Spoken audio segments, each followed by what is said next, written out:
Welcome to our channel. This is Gavesh. So ఈరోజు మనం irrigation గురించి చెప్పుకుంటున్నాము. సో ఇరిగేషన్ అంటే ఏంటి, దాని యొక్క టైప్స్ ఏంటి, వాటి గురించి ఈరోజు మనం ఈ వీడియోలో తెలుసుకోవచ్చు. సో ఫస్ట్ ఆఫ్ ఆల్గా ఇరిగేషన్ అంటే అందరికీ జనరల్గా తెలిసిందే. So but the complete definition అనేది తెలీదు. సో అంటే ఏంటనేది ఇక్కడ మనం క్లియర్గా దాని గురించి చెప్తున్నాము. సో ఇరిగేషన్ అనేది ప్రాసెస్ ఆఫ్ సప్లయింగ్ వాటర్ అనమాట, by either manually or by natural ప్రాసెస్లో చేస్తూ ఉంటారు. సో న్యాచురల్ ప్రాసెస్లో కూడా ఎలా చేస్తారు అంటే, so we're creating the channels and రివర్స్ని మనం క్రియేట్ చేస్తూ so supplying in the general flow of వాటర్లో మనం సప్లై చేసేదాన్ని ఇరిగేషన్ అంటారు. సో ఇక్కడ we have given the definition also. Irrigation is defined as a process of supplying water to a crop artificially. The science of planning and designing a water supply system to the plants crops for their normal growth during the period of number of rainfalls. So ఇక్కడ మనం clear చెప్పుకున్నాం. So we are planning, ఎలా plan చేసుకుని మనం water supply అనేది చేసుకునే దాని గురించి చెప్పుకునేదాన్ని ఇరిగేషన్ అంటాం. సో ఆ ప్లానింగ్ చేసే వాళ్ళని, సో మొత్తం దాని ఒక స్ట్రాటజీస్ని, దాని ఒక పాయింట్స్ మొత్తాన్ని చూసుకునే వాళ్ళని ఏమంటారంటే ఇరిగేషన్ ఇంజనీర్స్ అంటారన్నమాట. సో దీంట్లో మనం మేజర్గా తెలుసుకోవాల్సింది ఇరిగేషన్ అంటే ఓల్డెన్ డేస్లో మనకి ఇరిగేషన్ సో ఈ విధంగా చేసుకునేవాళ్ళు ఏషియన్ డేస్లో. సో ఇక్కడ మనం పైన ఉన్న ఫిగర్స్ మీరు అబ్జర్వ్ చేసుకుని ఉంటే మనకి ఓల్డెన్ డేస్లో ఏంటంటే అక్కడ ప్రెస్ చేస్తున్నారు కదా. సో అక్కడ మనకి ఒకవైపు ఎండ్ అనేది ఏంటంటే మనకి బిలో ద పాయింట్ ఉంటుంది, ఒకవైపు వచ్చేసరికి హై ఎండ్ పాయింట్ వస్తుంది. సో ఇలా ఏమవుతుందంటే మనకి స్వింగింగ్ యాక్షన్లో సో ఒక సైడ్ డెప్కి వెళ్తే ఆ వాటర్ అనేది మొత్తం దాంట్లోకి ఆ డెప్ పాయింట్లోకి వెళ్ళిన తర్వాత మళ్ళీ దాన్ని అప్ చేస్తారు. సో అప్ చేయడం వల్ల ఏంటంటే మనకి వాటర్ అనేది ట్రాన్స్ఫార్మింగ్ వన్ ప్లేస్ నుంచి ఇంకో ప్లేస్కి ట్రాన్స్ఫర్ చేస్తున్నారు. సో అలా ఏంటంటే ఇంకో చోట ఏం చేస్తున్నారు వాళ్ళు, అక్కడ వాటర్ని మనం తీసుకుని సో ఆ వేలో మనకి పంపిస్తున్నారు. ఇంకో చోట వచ్చేసరికి they are using the panel. So ఇక్కడ మీరు అబ్జర్వ్ చేస్తే అక్కడ ఏమవుతుంది, దే ఆర్ యూజింగ్ దట్, అక్కడ ఉన్న ఆ స్టిక్ని పట్టుకుని ఏంటంటే ఆ వాటర్ని థ్రోయింగ్ చేస్తున్నారు అనమాట అక్కడ. సో అండ్ నెక్స్ట్ మెథడ్లో మీరు అబ్జర్వ్ చేసుకుంటే they are using a drum, screw drum అని పిలుస్తూ ఉంటారు నాన్న దీన్ని. సో ఆ డ్రమ్ని అనేది ఫిక్స్ చేసిన తర్వాత దాన్ని రొటేట్ చేస్తూ ఉంటారు. సో రొటేట్ చేయడం వల్ల దాని లోపల ఒక స్క్రూ అంటే మీరు కాన్కేవ్లో స్క్రూస్ అనేవి ఉంటాయి. సో ఆ స్క్రూస్ వల్ల ఏమవుతుందంటే వాటర్ అనేది సో ట్రాన్స్ఫరింగ్ లోయర్ ఎండ్ నుంచి హయ్యర్ ఎండ్కి అనేది వాటర్ అనేది ట్రాన్స్ఫర్ అవుతుంది. సో నెక్స్ట్ ఇంకా చూస్తే మీరు ఇక్కడ మనకి కింద ఉన్న వాటర్ మనకేమవుతుందంటే ఇక్కడ మీరు ఈ ఫిగర్ చూసుంటే ఈ ఫిగర్లో ఏంటంటే they are using the buckets and ఇక్కడ వచ్చేసరికి ఆ బకెట్స్ నుంచి వచ్చిన వాటర్ని ఇక్కడ కలెక్ట్ చేసుకుని ఇక్కడ సెండ్ చేసుకుంటాం. బట్ ఆ వాటర్ ఎక్కడి నుంచి వస్తుందంటే బీన్ ద పాయింట్ కింద వచ్చేసరికి మనకి వెల్ అనేది ఉంటుంది. సో వెల్లులో ఉన్న వాటర్కి మనకి ఏంటంటే ఈ బకెట్స్కి చైన్ అటాచ్మెంట్ అనేది ఉండడం వల్ల సో ఇది అనేది మూవింగ్ అవుతూ ఉంటుంది. ఇది వచ్చేసరికి ఈ సిలిండ్రికల్ షేప్లో ఉంటుంది, అంటే ఇన్ ద సర్క్యులర్ మూమెంట్లో ఉంటుంది. సో ఇది మూమెంట్ ఒక ఎండ్ నుంచి ఒక ఎండ్కి మూవ్ అవుతున్నప్పుడు సో వాటర్ అనేది సప్లై అవుతూ ఉంటుంది. సో ఇలా వాటర్ అనేది జనరేట్ చేస్తూ ఉంటారు. ఇక్కడ కూడా మీరు అబ్జర్వ్ చేసుకుంటే సో అక్కడ మనం చెప్పుకున్నాం కదా. సో ఇక్కడ ఒక మనిషి అనేది తను ఏం చేస్తున్నాడు, బై యూజింగ్ స్టిక్తో ఒక ఎండ్ నుంచి ఇంకో ఎండ్కి మూవ్ అవుతున్నాడు. సో ఇక్కడ మనకు వచ్చేసరికి ఈ ఫార్వర్డ్ ఎండ్కి కనుక జరిగితే సో ఇక్కడ ఈ ఫార్వర్డ్ ఎండ్కి కనుక జరిగితే ఇక్కడ నేను ఎల్లో డాట్స్తో చూపిస్తున్నాను. సో ఈ ఎండ్కి కనుక జరిగినప్పుడు ఏమవుతుందంటే మనకి లోయర్ ఎండ్కి అనేది మూవ్ అవుతుంది. సో లోయర్ ఎండ్కి మూవ్ అయినప్పుడు వాటర్ అనేది ఒక ఏదైతే వే ఉందో దాంట్లోకి వాటర్ అనేది ఇన్లెట్ అవుద్ది. సో ఆఫ్టర్ దట్ మ్యాన్ కనుక అక్కడి నుంచి ఎండ్కి వచ్చేసరికి ఏమవుతుందంటే వాటర్ అనేది ఆ ప్లేస్ నుంచి వెనక్కి అనేది డైవర్షన్ అనేది జరుగుతుంది. సో ఇలా ఇంకో మెథడ్ వచ్చేసరికి మనకి ఇది ఎక్కడో లో ఎండ్లో వాటర్ కనుక ఉంటే సో ఆ వాటర్ని ఏం చేస్తారు, బై యూజింగ్ సమ్ సిలిండ్రికల్ వేవ్స్లో మనకు వాటర్ సప్లై అనేది చేస్తూ ఉంటారు. సో ఇక్కడ వచ్చేసరికి బై యూజింగ్ యానిమల్స్లోనే వాటర్ సప్లై అనేది జరుగుతుంది. సో ఇలా ఏంటంటే without using pumps. So olden డేస్లో మనకి పంప్స్ అనేది లేదు. సో మనకి లో ఎండ్లో ఉన్న వాటర్ని హై ఎండ్కి సప్లై చేయడానికి మనకి మెథడ్స్ అనేది ఇలా సప్లై చేసుకుంటూ వచ్చాం అనమాట. ఇలా మనం ఎన్ని రకాలుగా అయిన వాటర్ సప్లై చేసుకునేదాన్ని ఇరిగేషన్ అనేది అంటాం అనమాట. సో ఈ హ్యూమన్ కల్టివేషన్ కోసం సో మనం ఇలా సివిలైజేషన్కి కల్టివేషన్ కోసం ఏంటంటే మనం ఇలా డిఫరెంట్ మెథడ్స్లో మనం అనేది వాటర్ అనేది సప్లై చేసుకుంటూ వస్తున్నాం. సో నెక్స్ట్ అసలు మేజర్గా ఇరిగేషన్ అనేది ఎందుకు, సో ఇరిగేషన్ అనేది ఎందుకు కావాలంటే మనకి డ్రింకింగ్ పర్పస్ కానీ లేదంటే క్రాప్ ఒక గ్రోత్ పర్పస్కి కానీ దాని ఒక ఇది ఈ ఇనిషియల్ స్టేజ్లో కానీ లేదంటే దాని ఒక గ్రోతింగ్ స్టేజ్లో కానీ దానికి ఒక ఫ్లవరింగ్ స్టేజ్లో కానీ ఆఫ్టర్ దట్ ఫ్లవరింగ్ నుంచి మళ్ళీ ఫ్రూటింగ్ స్టేజ్లో కానీ మనకు వాటర్ అనేది నీడెడ్. సో వాటర్ అనేది ఎందుకు నీడెడ్ అంటే సాయిల్లో ఉన్న మినరల్స్ని డైరెక్ట్గా ప్లాంట్ని అనేది తీసుకోలేదు. సో దానికోసం ఏం చేస్తుందంటే వాటర్ అనేది ఇట్స్ మీడియేటర్ పార్ట్గా యాక్ట్ చేస్తూ సాయిల్లో ఉన్న న్యూట్రియంట్స్ని మినరల్స్ని మొత్తానికి రూట్స్కి అనేది డిజాల్వింగ్ చేసుకుని, అంటే వాటర్ అనేది డిజాల్వింగ్ చేసుకుని అది ఇన్ ద ఫార్మ్ ఆఫ్ వాటర్తో కలిసి సక్ చేసుకోవడం వల్ల ఏంటంటే ఆ న్యూట్రియంట్స్ అనేది మనకి మూమెంట్ అనేది జరుగుతూ వస్తుంది. సో ఇలా ఏంటంటే మనకి డిఫరెంట్గా ఇన్సఫిషియంట్ రెయిన్ఫాల్ ఎలా అవుతుంది, నాన్ యూనిఫామ్ రెయిన్ఫాల్ డిస్ట్రిబ్యూషన్ వల్ల ప్రాబ్లమ్ ఏమవుతుంది అంటే insufficient of rainfall in the sector. మనం మాన్సూన్ సీజన్స్లో మనకి వర్షం పడే టైంలో మనకి సరిగ్గా వర్షపాతం కనుక పడకపోతే దాన్ని ఇన్సఫిషియంట్, మనకు అవసరమైన పంటకి అవసరమైనంత వర్షం కాకుండా దానికంటే తక్కువ అమౌంట్ ఆఫ్ రెయిన్ఫాల్ పడితే సో అలాంటి టైంలో మనకి ఏంది, మనం ఎక్స్టర్నల్గా వాటర్ అనేది సప్లై చేసుకోవాలి. సో రెయిన్ఫాల్ ఒకవేళ వచ్చిన రెయిన్ఫాల్ మొత్తం మీద మన కల్టివేషన్ అంతా జరగాలంటే జరగదు. సో ఆ కల్టివేషన్ జరిగేటప్పుడు ఏంటంటే చెక్ చేసుకుంటే ఇంత అమౌంట్ ఆఫ్ ఎక్సెస్ వస్తుందంటే so we're using that. So ఒకవేళ non uniform distribution in the sector వచ్చి పడిన రెయిన్ఫాల్ కూడా ఏంటంటే సో మొత్తం ఏరియా ఆఫ్ కవరేజ్ కనుక అవ్వకపోతే సో టోటల్ ఏరియా అనేది కవరేజ్ కానీ లేదంటే ఒక ప్లేస్ వచ్చేసరికి హై ఎండ్గా ఇంకో ప్లేస్కి వచ్చేసరికి లో ఎండ్లో కనుక వాటర్ పడితే సో అలాంటి కేసెస్లో మనకి ఏంటంటే నాన్ యూనిఫామిటీ కింద కన్సిడర్ చేస్తాం. So improvement of perennial crops in the sector ఏంటంటే so years of the crops అంటే మనకి 2 years కానీ 3 years కానీ లేదంటే గ్రోయింగ్ ఆఫ్ ద క్రాప్స్కి వచ్చేసరికి అంత అమౌంట్ ఆఫ్ వాటర్ అనేది నీడెడ్ కాదు. సో బట్ మనకి యాన్యువల్ క్రాప్స్ కానీ బైనియల్ క్రాప్స్కి ఇన్ ద సెక్టర్, యాన్యువల్ అంటే మనకి ఒక సంవత్సరంలో అంటే సీజన్ ఆఫ్ క్రాప్ కానీ లేదంటే మనకు ఒక సంవత్సరంలోపు పండే పంట ఏదైనా కానీ అది హార్వెస్టింగ్ అయిపోయేదాన్ని మనకి యాన్యువల్ అంటాం. పెర్నియల్ అంటే మీకు ఆల్రెడీ బైనియల్ అంటే కూడా చెప్పాను. సో 2 years లోపు జరిగేదాన్ని బైనియల్ అంటారు. పెర్నియల్ అంటే స్పాన్ ఆఫ్ లైఫ్లో జరిగేదాన్ని పెర్నియల్ కింద కన్సిడర్ చేసుకుంటారని చెప్పుకున్నాం ఆల్రెడీ ప్రీవియస్ వీడియోలో. ఒకసారి మీకు ఏదైనా డౌట్స్ ఉంటే ప్రీవియస్ వీడియో ఒకసారి చెక్ చేసుకోండి. నెక్స్ట్ వన్ వచ్చేసరికి ఇలా ఉండే ఏరియాకి మనకి ఇంత అమౌంట్ ఆఫ్ రెయిన్ఫాల్ అంటే మనకి ఇక్కడ ఈ డిజర్ట్ ఏరియాస్ లాగా ఉంది చూసారా. సో మనకు వాటర్ అనేది ఎంత సఫిషియెంట్గా లేకపోతే సో ఇలా ఏరియాస్ అనేది జరుగుతూ ఉంటుంది. వాటర్ అనేది ఉందనుకోండి so you can observe that ఇక్కడ మీరు అక్కడక్కడ పచ్చగానే జరుగుతుంది. So I'm scrolling with an yellow sheet. So మీరు అబ్జర్వ్ చేసుకుంటే అక్కడ పచ్చగా సో అక్కడనే వాటర్ అనేది సప్లై అనేది జరగడం వల్ల మనకు అలా జరుగుతుంది అన్న. నెక్స్ట్ మనకి వాటర్ సప్లై జరగడం వల్ల మనకి మేజర్గా వచ్చే బెనిఫిట్స్ ఏంటి, ఈల్డ్ ఆఫ్ ద క్రాప్, పంట ఎక్కువ దిగుబడి వస్తుంది. తర్వాత వచ్చేసరికి ఆప్టిమమ్ బెనిఫిట్స్ అంటే ఇన్ ద సెక్టర్ ఏంటంటే సర్టెన్ అమౌంట్ ఆఫ్ వాటర్ అనేది యూజ్ చేసుకుని అంటే మనకి రెయిన్ఫాల్ మీద తో పాటు మనం సర్టెన్ అమౌంట్ ఆఫ్ వాటర్ని యూజ్ చేసుకోవడం వల్ల ఏంటంటే మనం వీఆర్ బెనిఫిటింగ్ కండిషన్లోకి వస్తున్నాం. మిక్స్డ్ క్రాపింగ్ చేసుకున్నాం అనుకోండి సో అమౌంట్ ఆఫ్ ఒకవేళ ఎక్సెస్ అమౌంట్ ఆఫ్ వాటర్ పడింది అనుకోండి ఒక సెట్ ఆఫ్ క్రాప్లో మనం ఒకే పంట పండిస్తే ఏంటంటే ఒకవేళ ఎక్స్ట్రా అమౌంట్ ఆఫ్ వాటర్ పడితే మనకి ఏమవుతుంది, క్లాగింగ్ అవ్వడం కానీ ఫ్లడ్డింగ్ జరగడం కానీ ఇలా జరగడం వల్ల ఏంది దాంట్లో ఉన్న న్యూట్రియంట్స్ మినరల్స్ సాయిల్ ఎరోజన్ ఇలా జరుగుతూ మనకి ఏంటంటే పంట దిగుబడి అనేది తగ్గుతుంది. అదే మనకి ఇక్కడ ఏమవుతుంది, మనం మిక్స్డ్ క్రాపింగ్ వేసుకోవడం వల్ల సో 2 waysలో ఏంటంటే వాటర్ అనేది యూటిలైజ్ అవుతుంది. అట్ ది సేమ్ మినరల్స్ కానీ లేదంటే సాయిల్ కానీ అన్నీ మనకి యూటిలైజ్ అవుతుంది అనమాట. సో తర్వాత ఈ యూటిలైజ్ అయ్యే వాటర్ని మనం ఏం చేస్తారు డిఫరెంట్ వేస్లో యూజ్ చేసుకోవడం కానీ లేదంటే సోర్స్ ఆఫ్ రెవెన్యూ కింద. సో మనకి ఏంటంటే వాటర్ సప్లై చేసుకునేదాన్ని డ్రింకింగ్ వాటర్ సప్లైస్ చేసుకునేటప్పుడు ట్యాక్స్ ప్రొవైడ్ చేసుకుంటే సో మనకి ఫర్దర్ యూటిలైజేషన్ అనేది అంటే ఫర్దర్ డిజైనింగ్ స్ట్రక్చర్కి ఆ ట్యాక్స్ ఆఫ్ అమౌంట్ కూడా యూటిలైజ్ అవుతూ ఉంటుంది. అట్ ది సేమ్ టైం ఉన్న వాటర్ని కనుక మనం హైడ్రో ఎలక్ట్రిసిటీ జనరేషన్ కనుక ఉపయోగించుకుంటే మనకు ఎనదర్ వేస్లో అనేది జరుగుతూ ఉంటుంది. సో హైడ్రో ఎలక్ట్రిసిటీ అనేది ఎలా జరుగుతుందంటే స్టోరేజ్ ఆఫ్ స్ట్రక్చర్కి అప్పర్ ఎండ్ కాకుండా లోయర్ ఎండ్లో మనకి ఏంటంటే ఒక టర్బైన్స్ కనుక ఫిక్స్ చేసుకుంటే ఆ ఫ్లో ఆఫ్ వాటర్ని బట్టి ఆ టర్బైన్ రొటేట్ అవ్వడం వల్ల మనకు పవర్ జనరేట్ అవుద్ది. సో దాని గురించి కావాలంటే నేను ఫర్దర్ వీడియోస్లో చేస్తాను. సో ప్రస్తుతానికి మనకి దీనికి ఇంతకంటే ఎక్కువ అవసరం లేదని నా అంచనాతో చేశాను నాన్న. So next water supply drinking పర్పస్కి యూటిలైజ్ చేయొచ్చు లేదంటే యానిమల్ ఫీడింగ్కి ఉపయోగించుకోవచ్చు.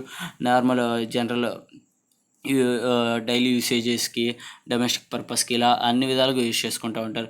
తర్వాత దీనివల్ల ఏమవుతుంది, వాటర్ సప్లై అనేది అంటే మనకు వచ్చే రెయిన్ఫాల్ వాటర్తో పాటు అంటే rainfall water excess water ground water లెవెల్స్కి ఇంక్రీజ్ అవ్వడానికి, అట్ ది సేమ్ టైం ఉన్న వాటర్ ఏదైతే ఎక్సెస్ వాటర్ రన్ ఆఫ్ అవుతుందో ఆ వాటర్ని కనుక మనం హార్వెస్ట్ చేసుకుంటే మనకి ఏమవుతుంది, ఎక్సెస్ గ్రౌండ్ వాటర్ లెవెల్స్ని రిమూవ్ చేయకుండా మనకున్న వాటర్ని స్టోర్ చేసుకుని ఆ వాటర్ని మన throughout the year of the crop మొత్తానికి అదే వాటర్ యూస్ చేయడం వల్ల మనకి వాటర్ సేవింగ్ అనేది జరుగుతూ వస్తుంది. తర్వాత ఇలా వాటరింగ్ అనేది యూస్ చేసుకోవడం వల్ల మనకి ఏమవుతుంది, జనరల్ పర్పస్లో వాటరింగ్ అనేది పర్ఫెక్ట్గా జరుగుతాయి. మనకి న్యూట్రిషన్స్ కూడా పర్ఫెక్ట్గా, మినరలైజేషన్ కూడా పర్ఫెక్ట్గా అందడం వల్ల సో క్రాప్ అనేది పర్ఫెక్ట్గా విత్ అన్ హై ఈల్డ్ అనేది వస్తూ ఉంటుంది. సో దీనికి వచ్చేసరికి మేజర్ అడ్వాంటేజెస్ అందరికీ తెలిసిందే. సో వాటర్ సప్లై చేయడం వల్ల మేజర్గా ఏమేమి అడ్వాంటేజెస్ అనేది అండ్ డిసడ్వాంటేజెస్ సరికి ఎక్సెస్ వాటర్ అనేది ఉండడం వల్ల మనకి ఏమవుతుంది, లీచింగ్ ప్రాబ్లమ్స్ రావడం. సో ఇక్కడ వచ్చేసరికి మీకు అబ్జర్వ్ చేస్తే సో ఎక్సెస్ వాటర్ సప్లై చేయడం వల్ల ఏమవుతుంది, నైట్రోజన్ అండ్ నైట్రేట్స్ అనేది ఎక్కువ ఫామ్ అవుతుంది. తర్వాత వాటర్ లాగింగ్ అవ్వడం వల్ల ఏమవుతుంది, ఇక్కడ మనకి యూ కెన్ అబ్జర్వ్ దట్ మనకి వాటర్ లాగ్ అవ్వడం వల్ల పాచ్ ఫామ్ అవ్వడం కానీ, లేదంటే ఇన్సెక్ట్స్ పెరగడం కానీ, పెస్ట్ అటాక్ అవ్వడం కానీ, తర్వాత వచ్చేసరికి సాయిల్ ఎరోషన్ అంటే in the sector soil pore spaces అనేది ఫిల్ అయిపోయి వాటర్తో ఫిల్ అవ్వడం వల్ల ఎయిర్ ఇన్ఫిల్ట్రేట్ అవ్వకుండా గ్రోత్ ఆఫ్ రూట్ కానీ జరగకపోవడం. సో అలా జరుగుతూ ఉంటుంది. అదే శాలినిటీ అంటే వాటర్లో కనుక సాల్ట్ కంటెంట్ కనుక ఉంటే దానివల్ల ఏమవుతుంది, ల్యాండ్ మొత్తం ఏంటంటే టాప్ మోస్ట్ లేయర్ అంతా ఉప్పుతో ఉండడం వల్ల మనకి రెడ్యూసింగ్ ద క్రాప్. అంటే ఈ ఒక్కొక్కటి ఒక్కొక్క మెథడ్ అంటే ఒక్కొక్క ప్రాబ్లమ్ ఆ ప్రాబ్లంలో ఎలా జరుగుతుంది, పెస్ట్ ఎఫెక్ట్ వల్ల మనకి ఏ విధంగా మనకి ప్రాబ్లం అనేది జరుగుతుంది. తర్వాత సీపేజ్ ఇన్ ద సెక్టర్ మనకి ఇన్ఫిల్ట్రేషన్ అయిన తర్వాత మనకి అయ్యే వాటర్ పర్కులేషన్, ఇన్ఫిల్ట్రేషన్, సీపేజ్ అయిన తర్వాత ఆ వాటర్ ఎక్సెస్ వాటర్ అనేది మనకి ఇది మూవ్ అవ్వకుండా అక్కడే ప్లేస్ ఉండడం వల్ల మనకి ఏమవుతుంది, పాచి ఫామ్ అవ్వడం కానీ, లేదంటే ఆ ఉన్న లేయర్ మొత్తానికి మనకి క్లాగింగ్ అనేది జరగడం వల్ల ఏంటంటే ఎయిర్ ఫ్రీనెస్ రాకపోవడం. సో దానివల్ల ఏమవుతుంది, గ్రోత్ అనేది డ్యామేజ్ అవుతుంది. సో ఇక్కడ డిసీజ్ ఎఫెక్ట్ కానీ, లేదంటే ఇది మేజర్గా వచ్చేసరికి ఇలా జరగడం వల్ల ఫైనల్గా వచ్చేసరికి వాటర్ సప్లై కానీ ప్రాపర్గా లేకపోవడం కానీ, లేదంటే వాటర్ సప్లై కనుక ఎక్కువ ఉంటే సో ఇలా ప్రాబ్లమ్స్ అనేవి ఫేస్ అవుతుంటాయి. వాటర్ సప్లై లేకపోతే మనకి ఇలా ఎడార్లాగా ఉంటుంది. సో మనకి ఇక్కడ చూడు క్రాప్ మొత్తం సీజన్ అంతా జరిగి but at the time of final స్టేజ్కి వచ్చేసరికి వాటర్ సప్లై లేకపోవడం వల్ల పంట అంతా నాశనం అవుతుంది. సో ఇలా ఏంటంటే మనకి ఎక్సెస్ వాటర్ ఉండకూడదు, అట్ ది సేమ్ టైం తక్కువ వాటర్ అనేది ఉండకూడదు. సో బీన్ ద లిమిట్లో వాటర్ సప్లై అనేది చేసుకుంటూ ఉండాలి, ఎంత కావాలో అంత. సో దీనికి వచ్చేసరికి ఇరిగేషన్కి వచ్చేసరికి చాలా మెథడ్స్ ఉన్నాయి. సో మెథడ్స్ ఆఫ్ ఇరిగేషన్ కింద సో సర్ఫేస్ ఇరిగేషన్ అని నానా టైప్స్ ఆఫ్ ఇరిగేషన్ వేరు, మెథడ్స్ ఆఫ్ ఇరిగేషన్ వేరు నాన్న. సో మెథడ్స్ అంటే ఏ పద్ధతుల్లో మనం ఇరిగేషన్ అనేది చేస్తున్నారు అనే దాన్ని మెథడ్స్ ఆఫ్ ఇరిగేషన్ కింద కన్సిడర్ చేస్తారు.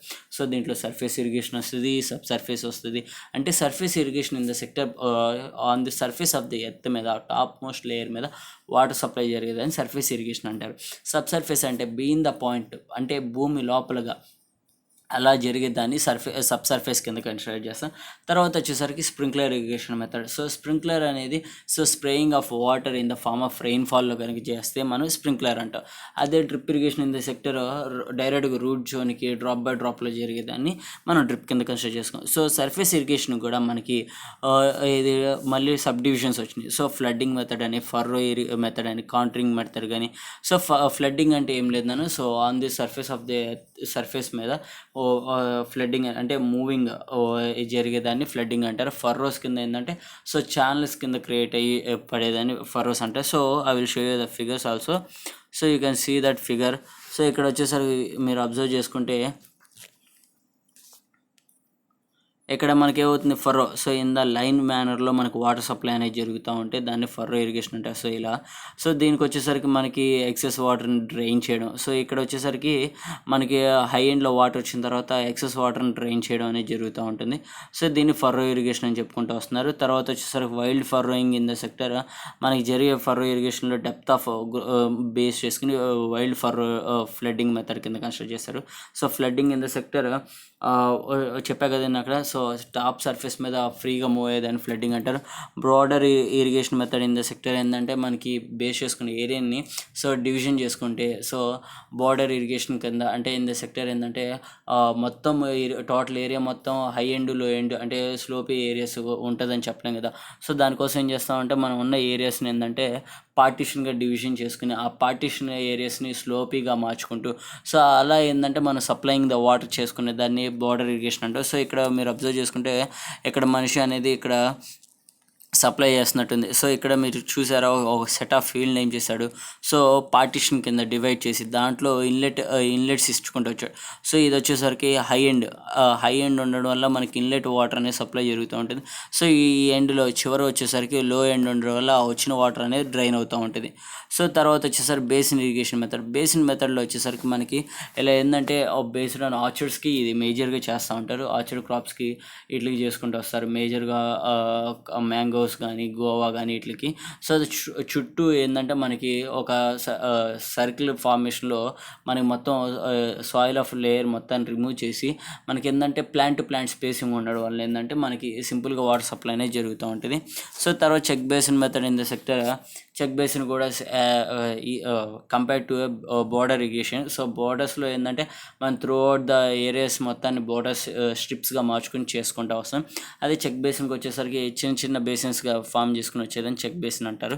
సో మీకు బోర్డర్ ఇరిగేషన్ గురించి ఆల్రెడీ ఒక వీడియో చేస్తున్నాను, కావాలంటే దాని గురించి ఏదైనా డౌట్ ఉంటే దాంట్లో చెక్ చేసుకోండి.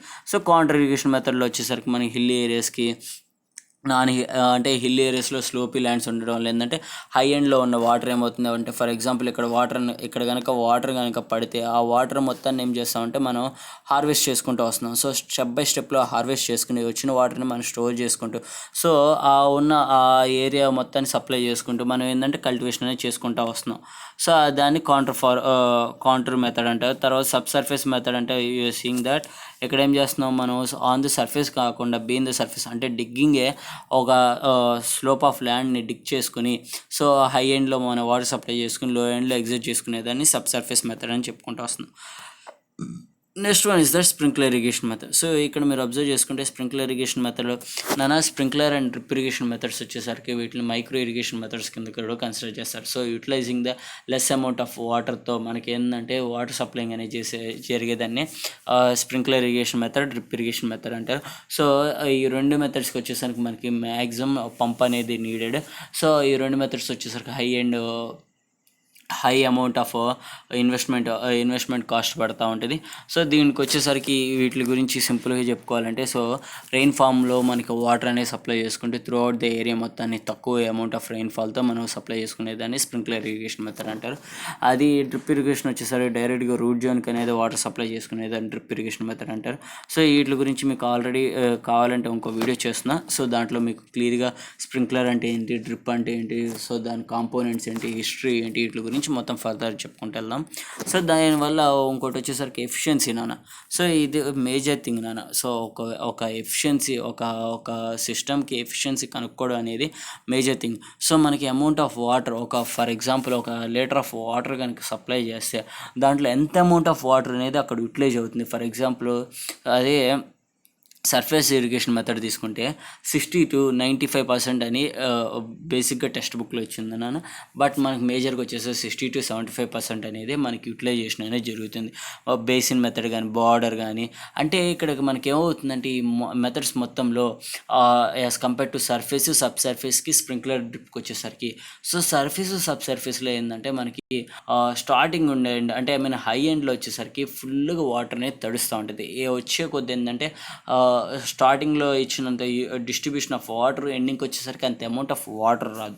అదే బట్ స్ప్రింక్లర్కి డ్రిప్కి వచ్చేసరికి టోటల్గా మొత్తం సెట్ ఆఫ్ ఫీల్డ్ మొత్తం ఒకే అమౌంట్ ఆఫ్ వాటర్ అనేది యూనిఫామ్గా డిస్ట్రిబ్యూషన్ అనేది జరుగుతూ వస్తాయి. సో దానివల్ల ఏమవుతుందంటే మనకి ఇచ్చిన అమౌంట్ ఆఫ్ వాటర్ టోటల్గా 90% ఆఫ్ వాటర్ అనేది మనకి ఒక సెట్ ఆఫ్ ఫీల్డ్కి అనేది ఉపయోగపడుతుంది. సో దానికోసం ఏంటంటే నవేడేస్ మేజర్గా అందరూ స్ప్రింక్లర్స్ డ్రిప్స్ అనేది ఎక్కువగా యూజ్ చేస్తున్నారు. సో దాని యొక్క స్పెసిఫికేషన్స్ సో స్ప్రింక్లర్స్లో కూడా డిఫరెంట్ టైప్స్ ఉంటాయి అండ్ డ్రిప్లో కూడా డిఫరెంట్ టైప్స్ ఉంటాయి. సో వాటి యొక్క స్పెసిఫికేషన్స్ వాటిని బట్టి వాటి యొక్క ఎఫిషియన్సీ అనేది ఇక్కడ మనకి చెప్పుకుంటున్నాను. నెక్స్ట్ వన్ వచ్చేసరికి మనకి ఇంకా ఏదైనా కానీ మీరు థింగ్స్ గురించి కానీ అంటే నేను స్ప్రింక్లర్ గురించి డ్రిప్ గురించి నేను ఫర్దర్ వీడియోస్లో చేస్తూ ఉంటాను. మీకు కనుక ఇంకా మోర్ అండ్ అప్డేట్స్ కావాలనుకుంటే please comment mate this section. Thank you for watching.